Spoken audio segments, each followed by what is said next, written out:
নিরাপদ দূরত্বে এবার সরে যাবেন। আমাদের কাছি বাঁধার কাজ চলছে, ঘোড়া তোলার সাথে সাথে কাছি বাঁধারও কাজ চলছে। সঞ্জয় ঘোষ, ভাস্কর, সিংহদা, তোমরা কাছি বাঁধার কাজটা দেখে নাও, দ্রুততার সাথে করতে হবে। অলরেডি 11:40।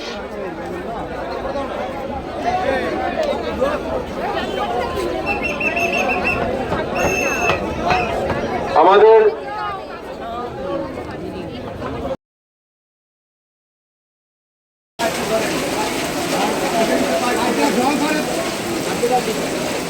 এই তো তোমার উঠে গেছে। হ্যাঁ হ্যাঁ জল দেন।